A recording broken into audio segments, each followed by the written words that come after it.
Xavier Darrow's bare arse was on full display, and Nisha, his crush, was staring right at them. "What is this? A twig and 2 raisins?" Thomas, the school bully, crackled as he held up Xavier's stolen trousers like a trophy. "I didn't know they made prunes that small." Alice shrieked with laughter as Xavier scrambled for cover, but his foot slid in a puddle of mud, and he went down hard on his back, splashing muck all over Thomas's boots. Nisha turned her face in disappointment as the crowd's laughter got louder. In a fit of rage, Thomas stomped forward and cracked Xavier in the jaw. "Face it, Xavier, you're pathetic. You don't belong here. You're nothing." In a world where everyone was born with power, royal bloodlines, enchanted weapons, and beast companions, Xavier had nothing. No gifts, no house sigil, no warrior's destiny, not even a mother to defend him. It made him feel like the weakest person alive. And then, Thomas took it too far. "What would your skanky dead mum say if she saw you flopping your little nuts about like this?" And suddenly, something snapped inside Xavier as he sprung to his feet. "Roast me all you like, but say a word about my mum and I'll end you." The crowd erupted. "Fight! Fight! Fight!" And before he could think, Xavier grabbed Thomas's collar and hurled him backward like a sack of flour. Thomas smashed into a stack of training dummies as gasps rippled through the crowd. Xavier's eyes darted back at his own hands. What the hell just happened? Did I do that? Just then, a voice tore through the chaos. "What in the gods' names is going on here?" It was Priest Jeffrey, head of the training school. "Get your bloody clothes on and report to my chamber now," Jeffrey bellowed with fury. "I'm gonna make you pay for this, you small, cocked orphan." Thomas staggered upright with blood dripping from his cheek. As Xavier yanked up his trousers, he locked eyes with Nisha. She looked afraid. Everyone thought was Xavier's naked ass going to be thrown out of the training school. But little did they know something far worse is coming for Xavier. "I've tolerated your piss-poor grades for too long, Darrow," Priest Jeffrey growled, slamming the door behind them. "But brawling outside combat drills, assaulting another student, this could ruin everything." "He insulted my mum," Xavier muttered. "I don't care." Jeffrey's fist smashed onto the table. "Do you have any idea what you've done?" "I defended myself." "No." Jeffrey suddenly had fear in his eyes. "You displayed power that someone of your lineage shouldn't have."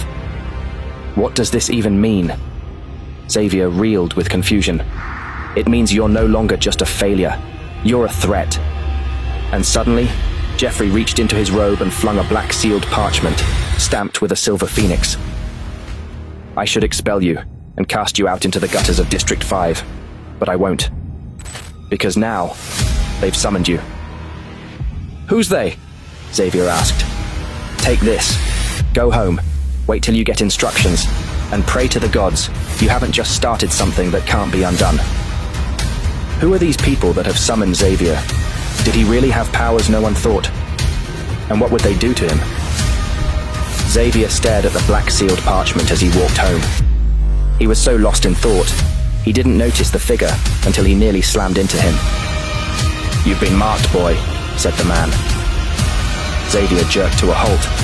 It was the workman from their academy. But now, he looked completely different. He was cloaked in black, sharp-featured, and his eyes were the color of split stone. "That sigil only goes to one kind of person, the kind the kingdom fears most." The man continued. "What do you mean by that?" Xavier demanded. "Your mother tried to tell you something before she died, didn't she? About your father? About the power inside you?" Xavier's blood ran cold. "What? Who are you?" "I am Kellen," the man said, "and I was there. The night Dana Darrow died." "No, you are lying." "I know her final words," Kellen said coldly. "Xavier will see his father again. He will become..." "Become what?" Xavier snapped. "Do you know where my father is?" Kellen took a step forward. "You want answers? Survive the lesson first." Before Xavier could react, the man moved like a shadow and crashed his fist into Xavier's ribs, sending him stumbling backward. Lesson 1. Pain. Xavier gasped, doubling over, only to duck just in time as Kellen's fist came for his jaw. "I'm not a fighter," Xavier choked. "I'm just a powerless nobody." Kellen leapt, twisted midair, and struck the wall, launching back with an elbow aimed for Xavier's head. "Stop it," Xavier shouted, and suddenly blast of green light erupted from his hands, slamming into Kellen and hurling him 10 feet backward. Xavier gasped. Did I do that?"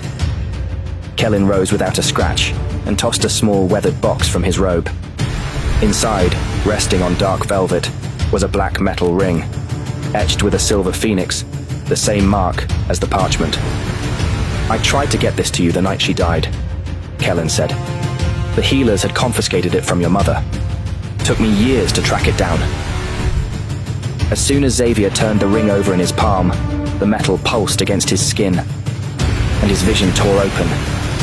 He saw his mother in chains, a burning city, and a man with his own face, but older, wearing a crown of fire. He gasped and staggered back. "Your mother feared that your power might consume you. That's why she hid the truth.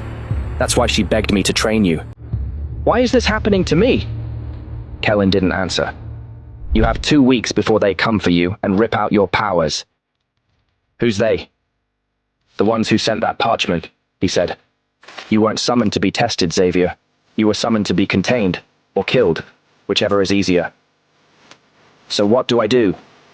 "You train. Hard. Learn to control the power, unlock what she left you, and survive the trial of origin." "Lesson 2 begins tomorrow," he said, and vanished. Xavier barely reached home, still reeling from the day, and out of nowhere a boot flung towards him. "You're lucky the academy didn't expel you." It was his uncle. "We'll kick you out if we have more trouble," added his aunt. Xavier huffed and headed out into the small dirt yard at the back of the house. He lay across his makeshift couch of millet sacks, but he couldn't relax. He kept replaying the day in his head. What was his mother hiding from him? Was that just a vision, or a warning? And should he even trust Kellen? But what choice did he have? The next day at Marcus Academy, life was back to normal. Falconry, folklore, 3 hours of jousting practice and endless humiliation. "Hey, Xavier," a voice said behind him. "You scared me with that thing you did, throwing Thomas like that. It felt wrong, like you lost control." "I'm sorry, Nisha. I didn't mean to. That wasn't me." Xavier almost had tears in his eyes. "I don't think we should hang out anymore," she said and walked away. Xavier didn't try to stop her. He couldn't. But he needed answers now. Time was running out. So later that night, Xavier decided to risk everything and trained again with Kellen in the warehouse on the city's edge. But the training wasn't solo. Kellen stood beside a new figure. She was beautiful and deadly, like a blade in human form. "This is Charlotte. She'll be joining you," Kellen said, and left. Her eyes scanned Xavier like a puzzle she already knew how to solve. They sparred under firelight. She was fast, fluid. Every strike of hers forced Xavier to move, to think, to breathe her rhythm. Their bodies collided, shifted, circled. Time blurred as they fought for hours. And finally she grabbed his wrist, flipped him to the ground. Xavier landed with a grunt, blinking up at her as she straddled him for the pin. "I win," she breathed, eyes locked on him. Xavier's heartbeat thundered. Her skin glowed under the torchlight. Her hair spilled over one shoulder as she leaned in closer. Their lips hovered, one breath apart. "Are you ever going to kiss me?" Charlotte murmured. "Or must I do everything myself?" Xavier kissed her. It was rough, hot, and hungry. And for a moment, he forgot all his worries as they made love to each other. A week later, Xavier was different, stronger, faster, focused. But as he walked through the academy courtyard, the students parted like he was a disease. And at the center stood Thomas, ready to take revenge. "So Raisin Dick's got himself a girl now," he crowed. Xavier kept walking. Thomas stepped in front of him. "Does she know your own mum threw herself off a bridge to get away from you?" Xavier clenched his fists. Tell me, Xavier, what's it like to be abandoned by everyone? Don't! Charlotte clutched his hand. But it was too late. Something that had snapped inside Xavier earlier snapped again. A shockwave of green and gold energy exploded from Xavier's body, lifting Thomas off the ground and slamming him through 2 stone pillars. Charlotte screamed in horror. And the last thing Xavier saw before everything went black was Kellen's silhouette in the doorway. When he woke, Xavier was on the streets, too ashamed to visit Kellen and too hurt to turn to Charlotte. He'd been dumped, expelled, homeless, all in one day. He curled up in a merchant's doorway, muttering wretchedly to him, "I'm going to end up as a shit collector in District 5 of Marcus, unless I can think of some way to turn this around." But by the next night, nothing had changed. His stomach gnawed with hunger, and he'd found a new doorway to hide in. And that's when he saw them. Kellen and Charlotte. Xavier shrank into the shadows, but their voices carried in the night air. "We searched everywhere for him," Charlotte murmured, upset. "I know he and I can't be together, and I'm never to see him again, but I didn't want to hurt him like this." Kellen's voice was low. "You must go to District 1, Charlotte." Then he saw Kellen press a coin pouch glistening with gold into Charlotte's palm. "You played your part well with Xavier," Kellen said. "He'll never know the truth." Xavier couldn't breathe. Had they tricked him? Had Kellen paid Charlotte to be with him? Why? Shame poured through him. He got up and ran. He'd be better off in shitty District 5 than here. But then a voice stopped him as he reached the town square. He turned to see Kellen.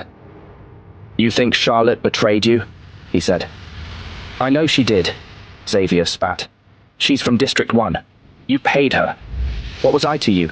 Just a test subject?" Kellen sighed. "You have it very wrong." Xavier's fists clenched. "Then tell me the truth." Kellen stepped forward. "The truth is, you must forget your life here. Forget me, and forget Charlotte. Your true path awaits you. In District 1. Xavier let out a huge laugh. "Yeah, sure. Like a loser like me belongs in District 1. But then a sudden gust of wind tore through the alley, and it was like the air ripped open. Suddenly, a blinding swirl of light twisted into an enormous glowing archway. "What the bloody hell is that?" Xavier choked, stumbling back onto his bum. "District 1, where your real journey begins. But first, you have to take a leap of faith." Kellen calmly pointed at the mystical portal. Xavier swallowed. "You want me to step through that?" "There's someone waiting for you on the other side," he said cryptically. "What? Who?" And just then echoed from the portal, and a figure appeared in the swirling light. "Xavier, my son." Xavier gasped. "It's him." Gods, Mom was right. It's really him. And without thinking, he jumped through the portal. Who is this mysterious person? And what was on the other side? Will he find the truth he's been chasing, or walk straight into a trap? Xavier hit the ground hard, as if he'd just stepped out of a first-floor window. 1 second, he was stepping through a weird golden portal. The next, he was flat on his back, staring up at a sky so deep blue it looked unreal. He pushed himself up and called for his dad, but there was no sign of him, and the voice had faded. "Your dad is a cheating prick, dude, remember?" he muttered to himself as he took in this new world, where golden rooftops gleamed in the sun, and people in slick battle armor, like liquid silver, walked by. Hanging from the streetlights were billowing flags and signs bearing the words, "Marcus, District 1. "Geez," Xavier gasped, taking it all in. For the next 10 minutes he tried to stay hidden as he got his bearings. There was no sign of his dad, Kaylin or Charlotte, but he had a good feeling about this place. District 3 and his old life as the school loser could suck it. Was this the end of his life as a downtrodden, bullied orphan? Not quite. If Xavier thought he'd reach the promised land that easily, he was wrong, because something was about to rain on his parade. "Oi! Who the hell are you?" Xavier turned quickly to see a group of guys about his age approaching him. Their leader, a handsome, dark-haired guy with a big scar down his left cheek, looked him up and down and said, Are you a lost beggar? Have you crawled in from the gutters? One of the man's gang butted in. He's from District 5. What the hell is he doing here? Who let him in? Another one jeered. Go back to where you came from, you shit-shoveling sewer rat. But then the dark-haired leader shushed them. Lads, he said, give this rancid beggar a chance to speak. Xavier looked down at his scruffy, dirty linen clothes and bashed-up sandals. I'm Angus, said the dark-haired man. Are you the court jester, brought in for tonight's feast? Laughter erupted, and Xavier's stomach twisted. Not this again. Was he to be the butt of all the jokes in District 1 too? Was he destined to be a loser? Xavier tried to smooth things out. Mate, chill. I don't want any trouble. I've come here to live. You and I are likely to be friends soon. The man named Angus roared with laughter. Worse was to come. A chariot pulled up, and out stepped a beautiful young woman, about his age. Princess Lara! Angus and his gang cooed, clearly smitten. She had almond green eyes, red hair that cascaded over her shoulder, and sumptuous velvet robes. Put this low-life loser in the stocks, she announced, glaring at Xavier like he was shit on her shoe. Who was this young scruffbag, she thought. He was completely out of place. He had the wrong clothes, wrong face, wrong attitude. He wasn't even good enough to scrub the floors. I have a basket of rotting fruit, she announced. We'll invite the townsfolk to pelt him with it until he can take no more. Then he'll know we don't want District 5 scum like him in Marcus. It all happened so quickly after that. Angus picked him up, escorted him towards some massive wooden structure, shoved his head into a round hole, then locked his wrists in place. A small crowd had gathered, and the stench of rotten veg filled Xavier's nostrils. He lifted his eyes to see Angus, his gang, and the townspeople were all clutching mouldy aubergines. Xavier was just steeling himself for a pelting, when a thunderous voice made everyone freeze. Let him go at once. Angus of Ashen, you should be ashamed. Sorry, Chief Robert, quivered Angus. Just a bit of fun. Xavier lifted his head, then gasped. Fuck my life, he said. It's you. Who? Who had saved Xavier? Yes, said the man who was as familiar to Xavier as the back of his hand. It's me, Xavier, your father. Xavier gulped as his dad got him out of the stocks. Meanwhile, his tormentors fled, leaving them alone. Xavier suddenly felt very ashamed, but this made him angry. He'd not seen his dad for years. He was going to get it with both barrels. What are you doing here, Dad? Why did you abandon us? Why weren't you there when Mum died? Why did you leave me with your stupid, selfish brother and his wife? As the words gushed out of his mouth, hot tears began to fall down Xavier's face. And another thing, Xavier shouted. How the hell have I ended up in District 1? This place is for elite fighters and demigods and goddesses. His father dismounted his horse and knelt down beside him. Son, all I can say is there is a lot you don't understand yet. Yeah, you can say that again, Xavier said with a snotty sob. Everything will become clear soon, my boy. But first you need to do something very important for the family name. Like what? Xavier said. Get on the back of my horse and I'll show you, said Chief Robert. A few minutes later, they arrived in front of a colossal stone arena that stretched into the sky, its towers fluttering with brightly coloured flags. Ready? Said Richard Darrow, tying up his horse and leading Xavier into the arena.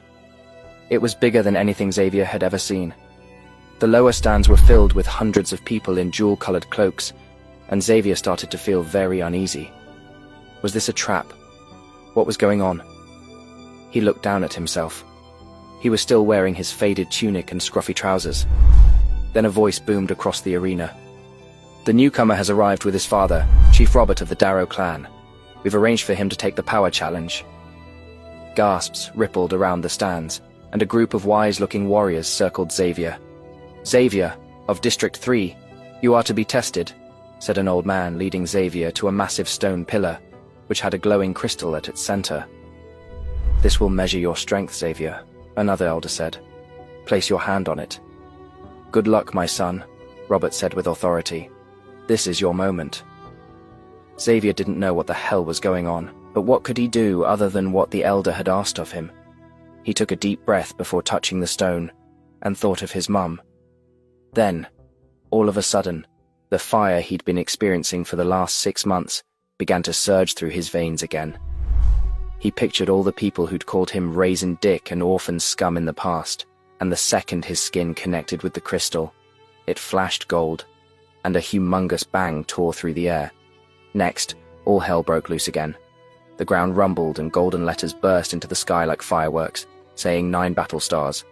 The elders, the guards, his father, and the townsfolk suddenly fell silent, as if in shock. But before he had time to work out what was going on, the voice over the tannoy announced, "Take him to his true destination."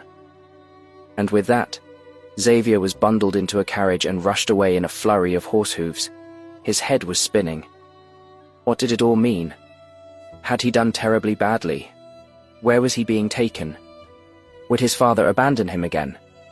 Had he let him down? Why had everyone looked so shocked? Not long later, Xavier's carriage jerked to a stop in front of a majestic stone building. At the sound of the carriage, the main doors flew open, and a pair of masked attendants led him in through the door, across a grand hallway, up a sweeping staircase, and into a marbled chamber with a claw-footed bathtub at its center. The window next to it overlooked a vast, empty arena. What's going on?" Xavier said, but it was like everyone had taken a vow of silence. Was he about to be thrown naked into the arena and forced to fight someone to the death? But then a woman stepped forward from an antechamber, and Xavier's breath caught in his throat. She was stunning, tall, elegant, and wrapped in flowing silk. Her hair cascaded down her back like dark waves. She looked him up and down, then said, "Strip." Xavier gulped. "I'll keep my clothes on if that's okay," he said to the woman, but she only looked at him quizzically. "But how are we meant to prepare you in that case?" she said. Her voice wasn't cruel, it was calm. "You are to be bathed before the feast," she said, gesturing to the massive stone bath. It was steaming, filled with oils and flower petals. It looked so inviting. Xavier longed to wash the grime from himself. "There is no shame here, warrior," said the woman, as she started to peel off what was left of Xavier's ruined clothes. As soon as he was naked, the woman guided him down into the hot water. When he was in, her touch was gentle. She poured warm water over his shoulders and worked her fingertips through his hair, massaging oils into his scalp. Xavier felt the tension in his shoulders melt, and holy hell, his manhood was popping up from the water. No one would call that a shriveled-up prune. The woman didn't seem to have noticed, thank God. "You're strong," the woman said to him, "but you have been treated poorly." Xavier turned to look at her. "You don't think I'm a sewer rat?" he asked. A small, amused smile appeared on her lips. Only a fool would call a lion a rat. Xavier swallowed. What the hell was happening? By the time the woman had finished pampering him, he barely recognized himself. His hair was brushed, his skin was glowing from the scented oils. A bunch of attendants had brought in fresh clothes, and he was now wearing a modest yet smart brown karate-style robe and trousers, with a warrior's belt inlaid with gold around his waist. Xavier exhaled sharply as the woman appeared and placed a ring he hadn't seen in years on his finger. It was the ring his mother had tried to give him. "There," she said softly. "Now you are ready." "Please tell me what's going on," Xavier said. "Hush, warrior, you'll find out soon enough," she replied. Outside, a carriage awaited, and Xavier climbed in. The ride passed in silence just like before. Then, at last, the carriage rolled to a stop before a grand palace, where it seemed the entire kingdom of Marcus had gathered. The building was adorned with velvet banners embroidered with golden phoenixes, and beneath this were the words, "Behold our new chief warrior, you." "Someone's in for a good night," Xavier thought, as he walked a marble path through the building and into a grand banqueting hall. The vast space was packed with people who looked like nobles, warriors, and scholars. Then, from the royal dais, a familiar voice cut through the noise. "Oh look, if it isn't the pathetic street rat. What's he doing here?" Xavier looked up to see Princess Lara, the young woman who'd ordered the townsfolk to pelt him with fruit until he went back to where he belonged.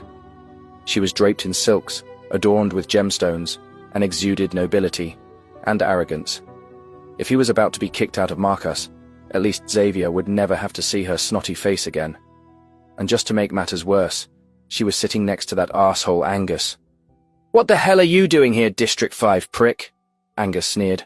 "I should get the guards to throw your lowly arse out of here, but I'll let it wait. You can see what you're missing, see what you can only dream of being a part of." And Angus was cut off by the sound of loud trumpets as a set of heavy doors swung open at the end of the room. A loud voice announced, "All stand for the King of Marcus." But Angus was too angry to stay reverent. "Your Royal Highness, before proceedings begin," I must make you aware of an invader, he boomed from his place at the high table. A low-born wretch who does not belong here has snuck into this ceremony.